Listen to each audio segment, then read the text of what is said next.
What's going on, people? What's going on, people? It's your boy, Shaoba McCoy, the big boy, Shaoba McCoy, and you guys are now tuned in to episode number 2 of Real YouTube Real Talk. Let me get it right, YouTube Real Talk. This is a show that I do twice a month on the 1st and the 15th, and it's just my real talk. It's just content that I want to create for the people that are subscribing to my channel, who just want to hear me just go off and speak my mind. And this episode today, we're going to talk about a new platform that just rolls on the scene. It's called Quibi. And the question I want to ask for this show is Quibi good for our content creators? What does it mean for us? So that's the main big ticket topic for this show today. But before I get down there and go off about the topic, I want to let you know that this show comes on the 1st and the 15th of every month, like a government check. It drops for you 1st and the 15th. You can go get it. It's always going to be there. I'm not going to tell you what time of day because it depends on time of delivery. But it's going to be there for you. So you make sure you hit that subscribe button and hit that notification button because I need you to know when this is happening. It is what it is, So as I was saying, I wasn't saying, I'm going to say right now, from the last time I put out one of these shows to right now, I got 34 new souls watching me, 34 lost souls. If you don't know me, my rap name was The Lost Soul, but I'm going to call my subscribers Lost Souls. So I got 34 Lost Souls rocking with the boy. That's 34 more than I had the first day of this month. So I can keep on coming, keep on telling people about the show. Now, you might think 34 is not a big deal, but for me, who only had 200 subscribers, I have 34 in 1 month. That's a big deal for me because it tells me that as I keep on doing this, I'm going to get more and more subscribers. As I keep on doing this, I'm going to perfect my delivery, perfect my presentation. I'm gonna add a whole lot of aspects to it. I even add a little blue light in the background from last week and fix the white balance issue I had on the light right here, with the camera, But again, you guys can come here for that. You can come here to hear me talking about what's going on right here. You came to hear about what I felt about Quibi. Yeah. Maybe I should start off by telling y'all what is Quibi. Because it took me a minute to figure out what's a Quibi. So I'm going to start like this here. How I got introduced to Quibi, right? I was watching the Super Bowl this year, 2019, 2020 Super Bowl. It had the Kansas City Chiefs in it, and I think the San Francisco 49ers was inside the Super Bowl. I don't remember the teams too much because I'm a Giants fan. Sometimes I boycott the Super Bowl if my team was not a part of it. But this year I wanted to watch it because I felt like there was going to be a big upset that's going to happen, and I like upsets, I like drama, So I was rooting for the 49ers.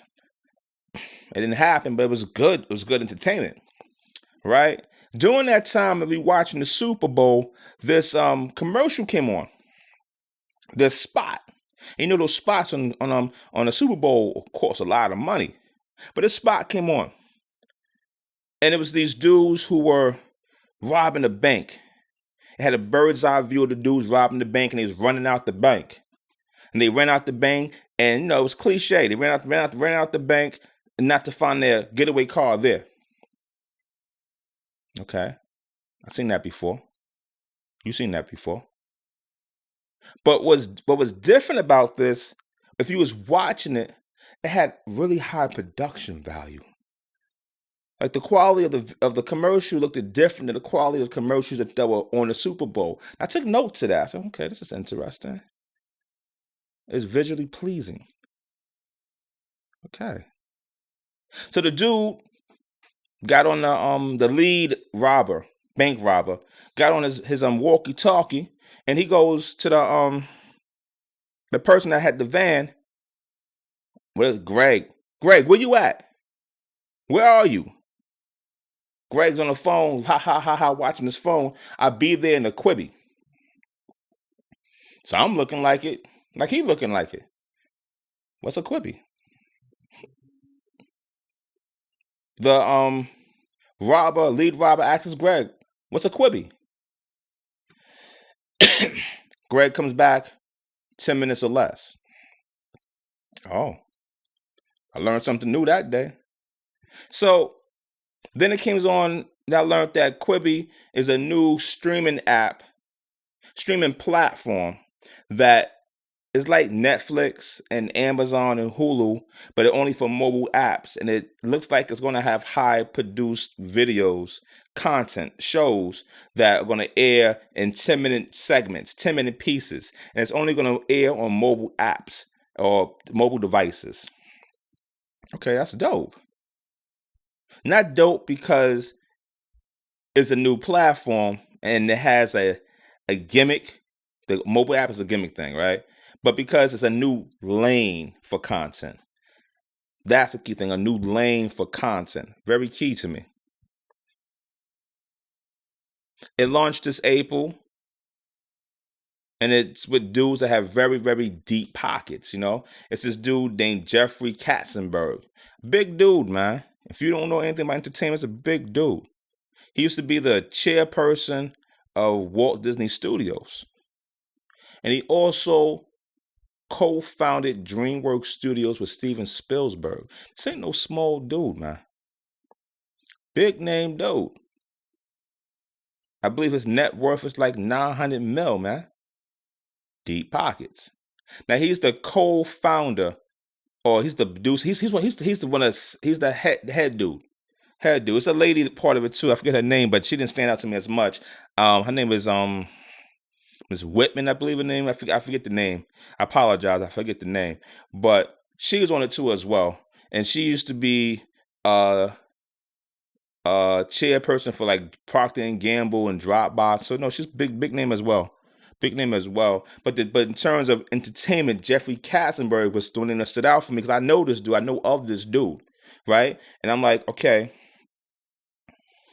what is this about? What is a Quibi? What is this about? So that's what it's about, right? It's this new app. And one thing that's unique about the app is that you can watch content in landscape mode and then turn it in portrait mode and get a different perspective of the content, or either interact with the content on the phone to make different decisions and stuff, I guess, or do polls. But it's interactive. So it blends technology with the content.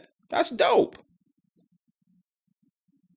But it's also gimmicky. Keep it 100 is gimmicky. At the end of the day, people care about story. Right? People care about story. So on the platform that's coming out, if you went to their website, you're going to notice that there was also some big names attached to it. I seen some names like Jennifer Lopez, Queen Latifah, Kevin Hart, LeBron James, and Chance the Rapper. I think Chance the Rapper has some kind of reality show or game show type situation. Maybe it's a singer or rapper show. I don't know because I didn't hit the preview buttons. I just saw the names. And no, they on the show. I'm like, no, this is high profile talent. You got a lot of money behind it because I don't know if you know that they launched with $1 billion in their pockets from their investors. You got a big name executive attached to it, with 2 big name executives attached to it. Plus you got some big name talent. This looks like it's going to be something very special. But is it going to be special for content creators? That's the big problem I have right now, because if you look at the way the platform is being designed, you see that it's designed around content creation. There are a lot of aspects to the way that they're putting it out that is reminiscent of what people do on YouTube. But there's no structure on YouTube. And so I was looking at that. I was saying, okay, So one thing that I noticed, I took note, is that they only are going to deliver content at a max resolution of 1080p. Well, dudes on YouTube know that's all you need is 1080p to really upload your videos, to keep it engaging to the people that are watching it, because you know that most people are only watching your content on a mobile phone or a tablet. I think 70% of my people watch my stuff on a mobile phone. That's nothing new to us. We know that already. They also going to do this thing that I call content chunking. Content chunking. So I define content chunking as giving bite-sized pieces of content to people so that they can digest it with their lower, small attention spans. Because as things get faster and faster in the world, the attention spans are smaller and smaller. People are watching things, and they can't sit through a lot of long, unnecessary content, boring content. So they're doing content chunking, 10 minutes or less. Well, people on YouTube and in the content areas like TikTok and all these other content places, no, you're not going to give big pieces of content to people. You're going to give them little pieces, bite-sized chunks, so they can take that, salivate on it, and come back for some more. That's nothing new. In fact, all the content that I do on this channel, other than these shows, are about 6 to 7 minutes. These are longer because I just want to talk. So Quibi is providing structure to content creation. They are using their deep pockets to maximize to structure content creation for a profit, which makes sense, right? So we all watching them closely. I'm watching them really closely because I think that we have great content creators on this platform, YouTube, for one. And the question comes to mind, would they allow content creators, the ones that I like, get on their platform? Now, I'm not talking about content creators who are making vlogs. Of course, that's not going to be on there. Or review videos about lights and mics and things like that. No, that's not going to be on there. We know that's not going to be on there. That's not what it's about. Or B-roll sequences and stuff. No, they want highly produced content. But I've seen a lot of independent creators, small creators, even one this weekend who created a short film about the Rona, and he had to just go to this girl house, act like he was getting back with her, and he robbed the refrigerator. I don't know if you saw that one. I put a link to that inside the descriptions because that was crazy. He shot that with a Blackmagic Pocket 4K in a aperture 120D. That's it, right? Looks phenomenal.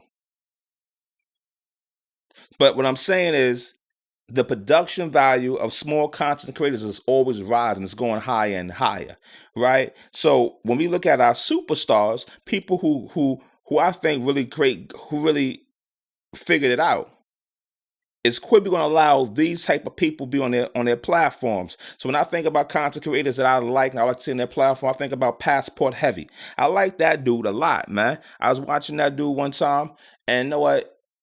I was like, this dude is going around the world. Can he keep this up? He's going around the world with his girl, and this girl is badder than a little bit. She's bad, right? But he's going around the world with his bad girl and his little film crew, and they're going around to different parts of the world talking about how to travel, what you got to do, how to have fun, how to live your life. I mean, even one time he did an episode about how he got robbed in South Africa. They came in, I think tied him up and robbed him. And he was scared for his life. But he was real talking, went on back on the YouTube and so much about doing it, and he ain't stopped. I'm traveling. He's traveling everywhere right now still. Passport Heavy. I like that, man. You also have this other dude called Levi Allen.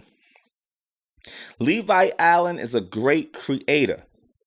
He had this series that he was doing called Slack Life. I think it was some kind of content he produced for something, but he was doing stuff like that, he had a theme, creating content like called Slack Life. And he had this other one now that's about van life for him and his wife. It's all right. But the key thing is it's content. There's a niche of people who like this, who like to see this creator on screen and see his story, see his journey. Are you gonna let those dudes in? I mean, I'm not really down with that van life because I really like to live in my bedroom, in my apartment. I can't really have octane all on my nose, but some people like that. No, they like it. Then you have this other dude who I like a lot, and I used to watch when I first started watching YouTube. Because if you don't realize, if you don't probably don't know, I really wasn't a YouTube addict till about 2 years ago.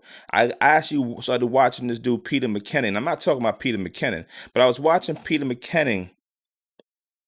He's the one turned me onto YouTube. I was watching this dude, and I was liking his charisma, his style, what he was doing, and he even got me to buy the bag, buy the low pro 450 bag, right?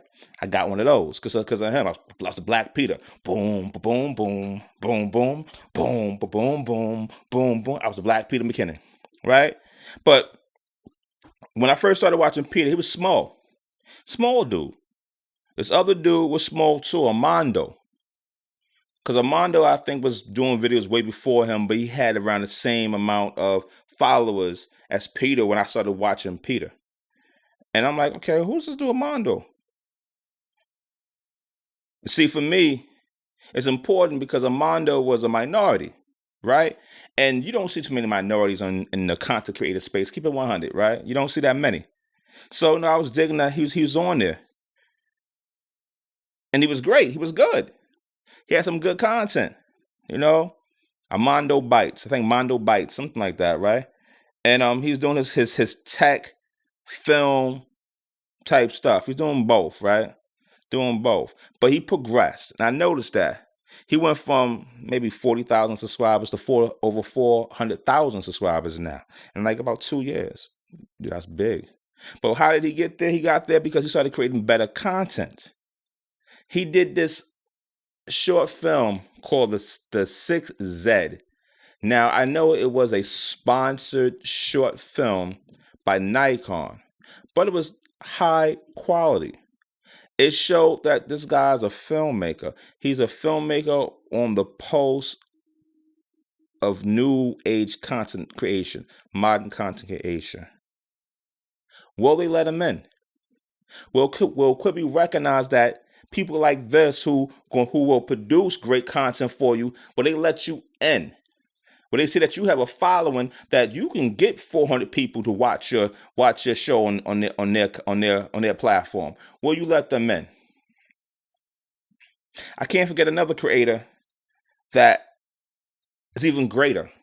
Ryan Connelly, Film Riot. We know about them dudes. They've been around since the day YouTube was probably born. They YouTube stepchildren. You know how they go, right? But they came out with this thing called There Comes a Knocking. And I know that this is their short film to get investors eager to invest in a feature film. But the quality of that short film shows that this content creator can create quality content if you give them the bread. Well, will Quibi give him the bread? Will Quibi recognize he's like 1.5 million subscribers or something like that? He's high in the game. Recognize, hey, we are taking the model of content creation and structuring it. Or are you going to take content creators with you? See, that's the great unknown for me. That's what I'm trying to figure out. So I'm gonna say in the short term, no. Quibi is not gonna rock with content creators.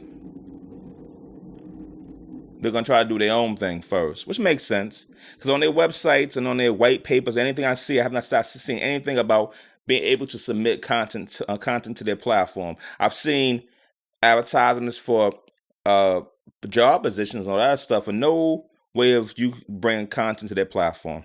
We know that's gonna come though. But my question is, when it comes, is it coming because they are going to fail and they need somebody to like a lifeline to save them? Are they going to do that? I'm hoping they don't do that. I'm hoping that they are smart enough to recognize they need to open the door from the beginning. When we're knocking on the door, there comes a knocking, we're knocking on it, let us in. That's what I'm hoping they do. But I don't know, because when they are This platform that they're building is really geared to certain people, millennials and Generation Z. You know those kids, people under 40. Everybody's under 40, you know, in those groups. And one thing about millennials and people younger, they don't like Big Brother telling them what to watch. They want to find what they want to watch and watch it because they like it and they resonate with that particular person. They like independence. Yeah. No Big Brother. But Quibi's Big Brother. Quibi might lose them. Now, when they lose them, is when it's gonna be a problem. Because I don't want them to come to us when they have trials and tribulations and they trying to pick their face off the floor because they forgot about us. So I'm gonna tell Quibi like this right here. You got a platform that's coming. It's something that I think is gonna revolutionize the way content is given to people. But I want you to recognize the content that you need to give on those platforms need to come from content creators as well. Content creators who understand the people they are serving. Let them in. Because if you don't let them in, I guarantee you, your streaming platform will only be here in a Quibi.